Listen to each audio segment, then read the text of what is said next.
Viewers, welcome to me trust. வீடியோக்குள்ள போறதுக்கு முன்னாடி மீ ட்ரெஸ்ட் சப்ஸ்கிரைப் பண்ணாதவங்க சப்ஸ்கிரைப் பண்ணிட்டு கொஞ்சம் சப்போர்ட் பண்ணுங்க. வாங்க வீடியோக்குள்ள போகலாமா? கார்த்தி ரேவதி சீரியல்ல என்ன நடந்துட்டு இருக்குன்னு பார்க்கலாமா? ராஜராஜனும் மயில்வாகனமும் ஒரு பக்கம் யோசிச்சுட்டு இருக்க. ராஜராஜன் வந்து நான் உங்ககிட்ட ஒரு விஷயம் சொல்லவா அப்படின்னு சொல்லி கேட்டுட்டு இருக்காங்க. உடனே கார்த்தியும் சொல்லுங்க மாமா என்ன விஷயம் அப்படின்னு சொல்லி கேட்கும்போது ராஜராஜன் சொல்றாங்க, இந்த மாதிரி நீங்களும் என்னென்னவோ ட்ரை பண்ணி பார்த்துட்டீங்க, ட்ரை பண்ண விஷயம் எல்லாமே வீணா போச்சு, ஆனா லாஸ்டா ஒரு வழி இருக்கு மாப்ள அப்படின்னு சொல்லிட்டு இருக்காங்க. உடனே கார்த்தி வந்து என்ன மாமா வழி இருக்கு அப்படின்னு சொல்லி கேட்கறாங்க. ராஜன், நீங்களே சூப்பரான ஐடியா வச்சிருப்பீங்க போலயே, எடுத்து விடுங்க. அப்படி என்ன ஐடியா வச்சிருக்கீங்க? நம்ம மகளிர் ஆணையத்துக்கு கால் பண்ணலாம். கால் பண்ணிட்டு இந்த மாதிரி என்னோட பொண்ணுக்கு இந்த கல்யாணத்துல விருப்பம் இல்லை, அவங்க அம்மா வந்து அப்படியே இந்த கல்யாணத்துக்கு சம்மதிக்க வச்சு இந்த கல்யாணத்தை ஏற்பாடு பண்றாங்க அப்படின்னு சொல்லிட்டா போதும், அதுக்கப்புறம் நடக்க வேண்டிய விஷயத்த அவங்களே பார்த்துப்பாங்க மாப்பிள்ள. எப்படி இருக்கு என்னோட ஐடியா அப்படின்னு சொல்லி கேட்டுட்டு இருக்காங்க. ராஜராஜன், சூப்பர் டூப்பர் ஐடியாவே இருக்கே, ஆனா இதை உங்ககிட்ட இருந்து கண்டிப்பா எக்ஸ்பெக்ட் பண்ணல. செம்ம ஐடியா கொடுத்துருக்கீங்க. என்ன கார்த்தி, உங்க மாமா சொன்ன ஐடியாவை எக்ஸிக்யூட் பண்ண ரெடியா இருக்கீங்களா?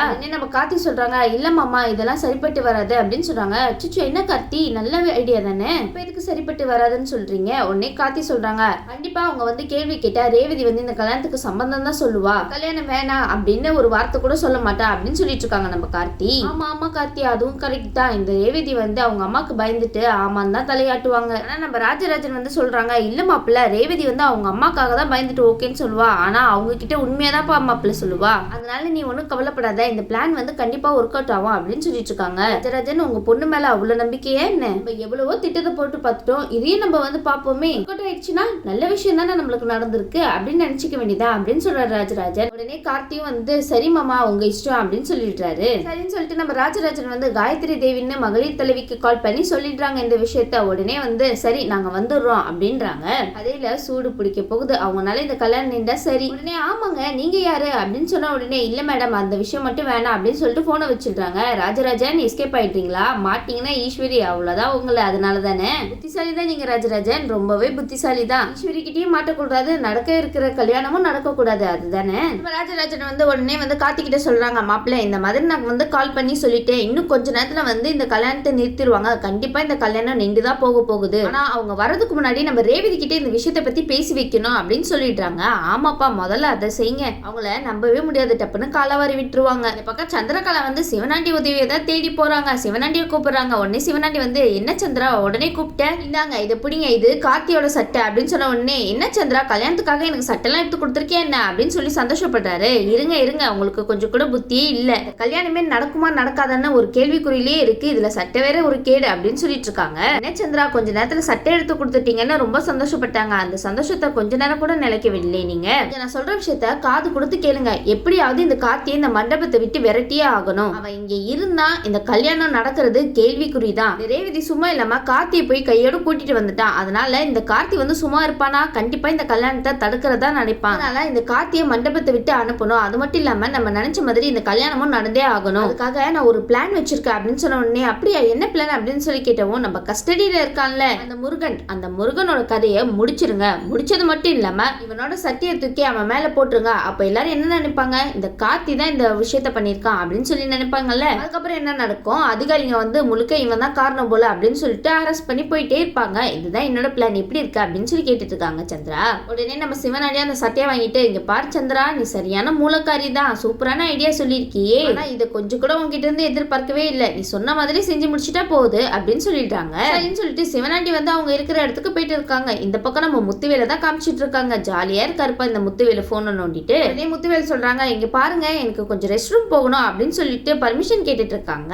சரி சரி போயிட்டு வா, சீக்கிரம் வரணும் சரியா அப்படின்னு சொல்றாரு நம்ம முத்துவேலு. உடனே அந்த இடத்துக்கு சிவனாண்டியும் வந்துடுறாரு. உடனே முத்துவேல் கேக்குறாரு, ஆமா என் மருமக கூப்பிட்டாலே என்ன விஷயம் அப்படின்னு சொல்லி கேட்டுட்டு இருக்காங்க. உடனே அவர்ல இருந்து ஷர்ட் எடுத்து காமிக்கிறாரு நம்ம சிவனாண்டி. உடனே முத்துவேல் வந்து சந்தோஷப்பட்டு, என்ன மாப்பிள்ள ரேவதி கல்யாணத்துக்காக புது சட்டெல்லாம் எடுத்து கொடுத்துருக்காளே என் மருமக அப்படின்னு சொல்லி கேக்குறாங்க. முத்துவேலு நீங்க நினைச்ச மாதிரிதான் அவரும் நினைச்சாரு, ஆனா பாவம் அவங்களுக்கே ட்விஸ்ட் கொடுத்துட்டாங்க நம்ம சந்திரா. இல்ல சித்தப்பு, இந்த மாதிரி இந்த முருகனோட கதையை முடிக்கிறதுக்காக சந்திரா சொல்லியிருக்கா, அதனாலதான் இந்த சட்டை கொடுத்து விட்டுருக்கா அப்படின்னு சொல்றாங்க.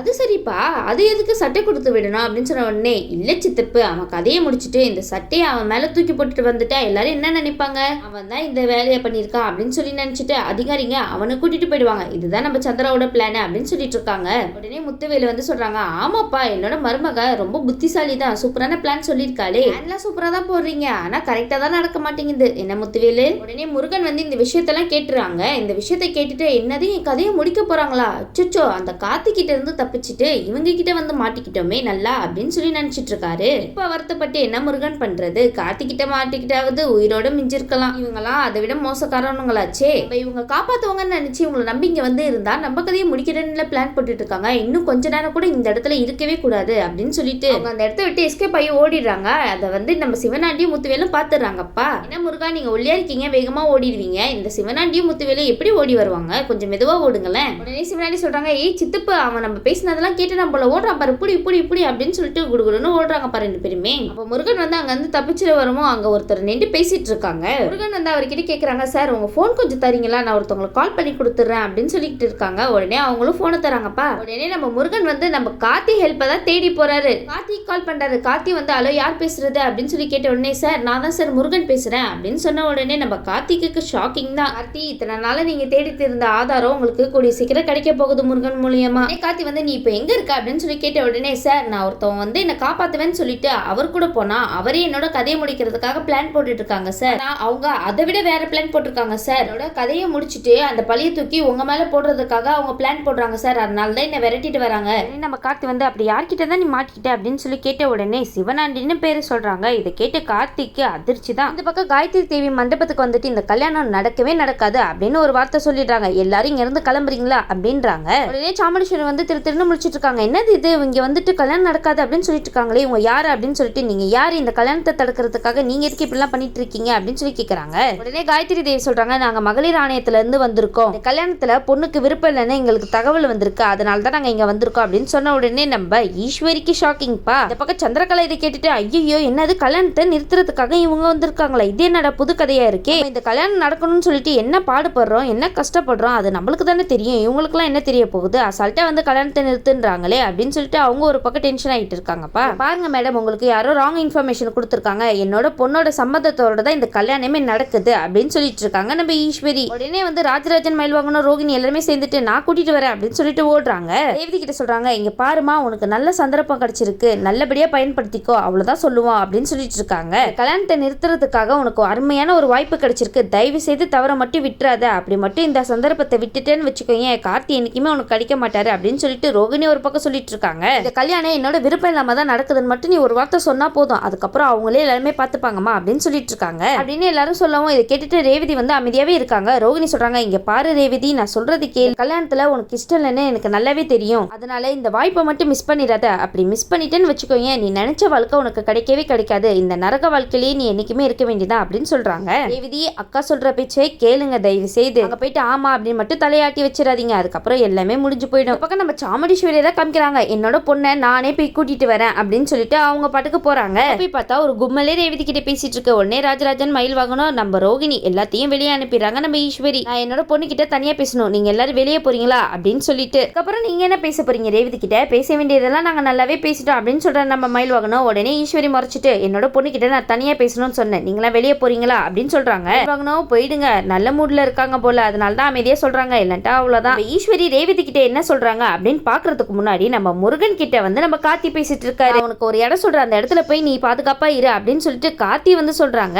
கார்த்தி வந்து முருகனை காப்பாத்துறதுக்காக வேகமா போயிட்டு இருக்காருப்பா. முருகன் வந்து கார்த்தி சொன்ன மாதிரியே ஒரு இடத்துல போய் ஒளிஞ்சிட்டு இருக்க, அது பக்கத்து இடத்துலயே நம்ம சிவனாண்டியும் முத்துவேலும் வந்து நிக்கிறாங்கப்பா. அச்சச்சோ மாட்டிப்பாரு முருகன். முருகன் வந்து அச்சச்சோ இவ்வளவு தூரம் வந்துட்டாங்களே, உங்க கண்ணுல மட்டும் நம்ம மாட்டிடவே கூடாது அப்படின்னு சொல்லிட்டு ஒளிஞ்சுக்கிறாங்க. கார்த்தி வந்து நினைச்சிட்டே இருக்காரு, முருகனை எப்படியாவது காப்பாத்தி ஆகணும், முருகன் மட்டும் நம்ம காப்பாத்திட்டோம்னா மருது யாருன்ற உண்மையை எல்லார்கிட்டயுமே சொல்லிடலாம் அப்படின்னு சொல்லி நினைச்சிட்டு இருக்காருப்பா. அது மட்டும் இல்லாம இந்த சிவனாண்டி கையில அந்த முருகன் மாட்டிடவே கூடாது அப்படின்னு நினைச்சிட்டே வராரு நம்ம கார்த்தி. இந்த பக்கம் ஈஸ்வரி வந்து ரேவதி கிட்ட சொல்றாங்க, இங்க பாரு ரேவதி, இந்த கல்யாணத்தை நிறுத்துறதுக்காக மகளிர் ஆணையத்துல இருந்து வந்திருக்காங்க, நீ மட்டும் இந்த கல்யாணத்துக்கு சம்பந்தம் இல்லைன்னு சொன்னேன்னு வச்சுக்கோங்க இந்த கல்யாணத்தை நிறுத்திடுவாங்க, அதனால இந்த கல்யாணத்துல உனக்கு விருப்பம் இருக்கான்னு கேட்பாங்க, நீ விருப்பம் இருக்குன்னு தான் சொல்லணும், மட்டும் இந்த கல்யாணத்துல விருப்பம் இல்லைன்னு சொன்ன அதுக்கப்புறம் என்னோட உயிரை நான் விட்டுருவேன் அப்படின்னு சொல்றாங்க. பாவம் நம்ம ரேவதி இதை கேட்டு கண்ணெல்லாம் கலங்குறாங்கப்பா. ஏன்ப்பா இப்படி பிளாக்மெயில் பண்றீங்க ஈஸ்வரி அவங்கள, பாவம் தானே அவங்க, உங்க பொண்ணு தானே, ஏன் இப்படிலாம் பண்ணிட்டு இருக்கீங்க நீங்க, என்ன ரேவதி நான் சொன்னது உனக்கு புரிஞ்சுச்சா அப்படின்னு சொல்லிட்டு மேல இருந்து கீழே கூட்டிட்டு வராங்க நம்ம ரேவதியை. ஈஸ்வரி இவங்க தான் என்னோட பொண்ணு, உங்களுக்கு என்ன கேள்வி இருக்கோ அதை நீங்க தாராளமா கேட்டுக்கலாம் அப்படின்னு சொல்லிட்டு இருக்காங்க நம்ம ஈஸ்வரி. உடனே காயத்ரி தேவி கேக்குறாங்க, இங்க பாருமா,